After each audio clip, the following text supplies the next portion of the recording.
Bienvenido y bienvenida, amable oyente del Instituto Bíblico del Aire.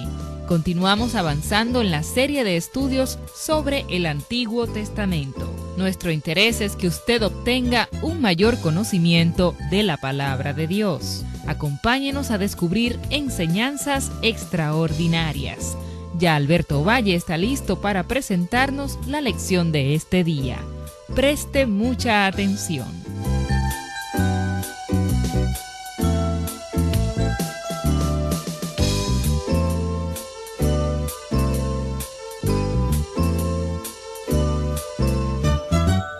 Ya hemos comenzado nuestro estudio en los profetas y hemos visto en nuestra lección anterior cómo estos hombres de Dios fueron utilizados por Él para orientar al pueblo, para enseñarle, para advertirle, para consolarle y para predecir cosas que habrían de ocurrir en el futuro.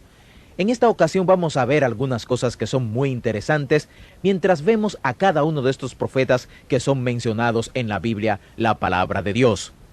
Primeramente, mezclado con su mensaje, tenemos un énfasis sobre la injusticia social. Por esto es que a predicadores contemporáneos les gusta usar pasajes selectos de los profetas. Ellos hablan mucho sobre la injusticia social, pero es importante saber y enfatizar que no era la injusticia social, sino el pecado del pueblo, especialmente su idolatría, el mensaje de los profetas. Otra cosa interesante que ellos profetizan es esto. En conexión con la cautividad babilónica en especial, ellos profetizan la dispersión del pueblo de Dios hasta los fines de la tierra. También profetizan un regreso de esa dispersión. Cuando ellos hacen esto, cuando predican este regreso de Babilonia mezclado con ese mensaje, encontramos profecías mesiánicas. A veces están hablando literalmente del cautiverio babilónico y un regreso de ese cautiverio que ocurrió 70 años después que fueron hechos esclavos en Babilonia. Pero a veces ellos se mueven en la historia hasta el tiempo en que Jesús vino o aún hasta nuestros días, hasta el tiempo cuando Jesús regrese otra vez.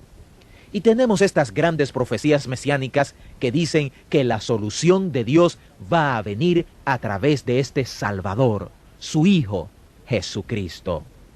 Y presentan ellos la venida de Cristo en dos episodios. Primero, viene como el Salvador sufriente, a morir por nuestros pecados, pero luego Él viene otra vez, y viene para poner las cosas en orden. Estas profecías mesiánicas son uno de los aspectos más emocionantes de los profetas. La palabra profeta realmente quiere decir hablar por Dios. Así que un profeta era alguien por medio del cual Dios hablaba. Ese es el significado esencial de la palabra profeta. Ellos eran grandes predicadores de la palabra de Dios y también predecían cosas que todavía no habían ocurrido. Hay otro aspecto de la función de un profeta. La obra de Dios está en el mundo, y cuando se encuentra con un obstáculo, Dios levanta a un profeta.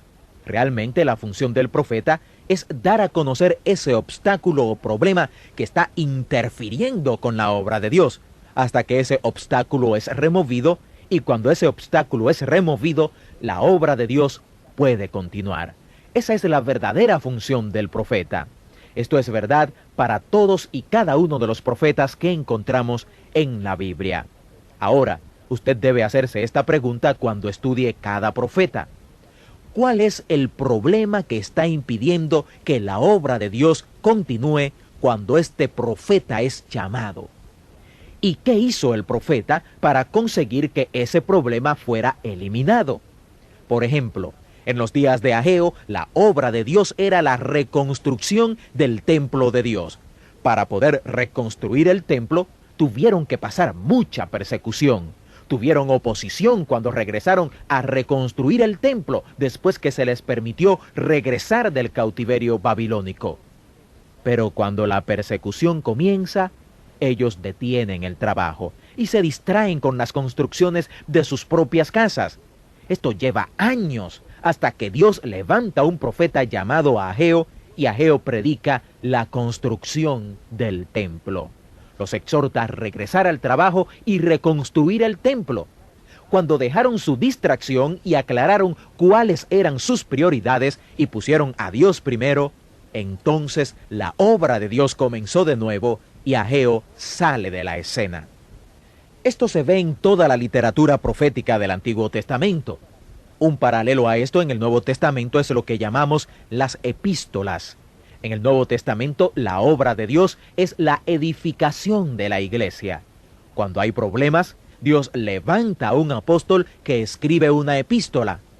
El propósito de la epístola era declarar cuáles eran los obstáculos que estaban impidiendo la obra de Dios, hasta que ese obstáculo es removido y la obra de Dios puede continuar. ¿Cuál es la aplicación devocional y personal de todo esto a su propia vida? Pues bien, Dios quiere obrar en las personas y a través de su pueblo. Esto es tan verdad ahora como lo fue en el tiempo de los profetas.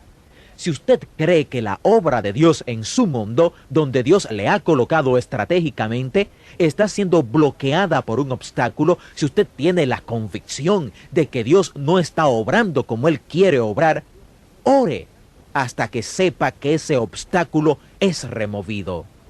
Cuando usted sepa cuál es el problema que está impidiendo la obra de Dios, vaya a los profetas o a los apóstoles en las epístolas, hasta que vea la descripción del problema que está bloqueando la obra de Dios en su día. Cuando usted vea cómo ese profeta habló sobre ese problema, hasta que fue quitado para que la obra de Dios pudiese continuar, entonces usted podrá tener una clave para la solución del problema que está obstaculizando la obra de Dios en su día, en su comunidad. Y puede ser que Dios quiera que usted sea un profeta, no como los del Antiguo Testamento que recibían nuevas revelaciones de parte de Dios, pero usted hará saber qué es lo que está obstaculizando la obra de Dios para que sea removido y se pueda continuar. Dios quiere trabajar, y Él quiere trabajar en mi vida, quiere trabajar en su vida. ¿Será posible que la obra de Dios en su vida esté siendo obstaculizada, o también en su iglesia, o en su comunidad, o en su país? Si así es, usted necesita venir a los profetas y también a las epístolas y hallar cómo ese problema puede ser removido para que Dios pueda obrar entonces y la obra de Él sea hecha. Es interesante darse cuenta que uno necesita estudiar estos profetas porque los problemas que ellos tuvieron no son los mismos de las epístolas. ¿Sabe algo? Dios no malgasta espacio en la Biblia. Él es muy cuidadoso con el espacio que da para cada asunto. Esto lo vimos cuando hicimos la introducción a la Biblia. Recuerda, los 4 evangelios, dijimos que hay 89 capítulos en esos 4 evangelios. Ellos nos dan las biografías de Jesús. ¿Qué es lo que es importante en la vida de Jesús según esos evangelios? Si usted toma los 89 capítulos de los 4 evangelios, descubrirá que 4 de ellos cubren desde el nacimiento y los primeros 30 años de la vida de Jesús, pero 85 de ellos cubren los últimos 3 años de su vida. Entonces tenemos 27 capítulos que cubren solamente la última semana de la vida de Jesús. ¿Qué es lo importante sobre la vida de Jesús entonces? De seguro, esa última semana es 7 veces más importante que su nacimiento y los primeros 30 años de su vida. La Biblia lo enfatiza más. El espacio es tan importante para Dios en la Escritura. Aquí es donde los profetas son importantes y por eso los estudiamos. Los profetas son la sección más grande de la Biblia. Hay más capítulos y versículos en esta sección de la Biblia que en cualquier otra parte de la Biblia. La gente sabe menos de los profetas que de ninguna otra parte de las Escrituras. Es asombroso, habiendo tanto espacio para los profetas en la palabra de Dios. Pero si usted, como estudiante de la Biblia, tiene claro el hecho de que Dios es muy cuidadoso en cuanto al espacio que Él le da en la Biblia a cada asunto, entonces usted se da cuenta que tenemos aquí una parte muy importante de las Escrituras. Debemos decir algo sobre la perspectiva histórica donde los profetas están. Hay un gran reto cronológico cuando uno estudia la Biblia y trata de encontrarle un lugar a cada cosa. Los libros de la Biblia, como usted sabe, no están colocados en el orden en que fueron escritos, aparecen más bien en el orden de su contenido. Ahora, cuando llegamos a los profetas, ¿cuál es su cronología? ¿Dónde caben los profetas en estos libros históricos y cuál es el orden cronológico en el cual vivieron, predicaron, sufrieron y murieron? Esto es un gran trabajo, pero es necesario conocer bien la historia para poder entender a los profetas. En conexión con eso, ellos van a hablar de 4 ciudades que cayeron. Estos 2 reinos que invadieron al pueblo de Dios tenían ciudades capitales. La capital de Asiria era Nínive, y Nínive cae dentro de esta literatura profética. La capital del otro enemigo, los babilónicos, era Babilonia. Estas eran 2 grandes ciudades y ambas caen. Y por supuesto, en conexión con estas invasiones y cautiverios, tenemos la caída de las capitales de los 2 reinos del pueblo de Dios. La capital del reino del norte era Samaria y tenemos la caída de Samaria en esta literatura profética. Y la capital del reino del sur, por supuesto, era Jerusalén, y el foco principal de estos libros proféticos estará en la caída de Jerusalén. Es muy importante también darse cuenta que los libros de historia nos presentaron el levantamiento y caída del reino de Dios. El reino de Dios en el sentido de Israel, en el norte, y Judá en el sur. Los libros poéticos nos hablaron de la época de oro de ese reino. Nos hablaron del levantamiento de ese reino, pero todos estos libros proféticos nos hablarán de la caída del reino.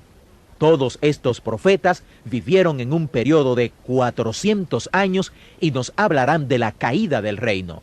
Ellos predican en la edad oscura del pueblo de Dios.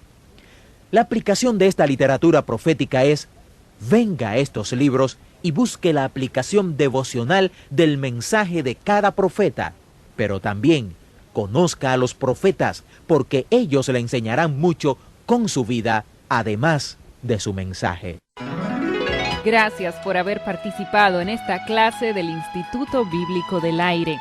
Solicite gratuitamente a vuelta de correos notas de esta interesante serie sobre el Antiguo Testamento. También nos gustaría saber en qué forma estos estudios son de utilidad para usted. Escríbanos al Instituto Bíblico del Aire, apartado 2805, Miami, Florida, 33265, Estados Unidos, o al correo electrónico iba@transmundial.org. Dios le bendiga y hasta nuestro próximo encuentro. Instituto Bíblico del Aire, capacitando para el servicio eficaz.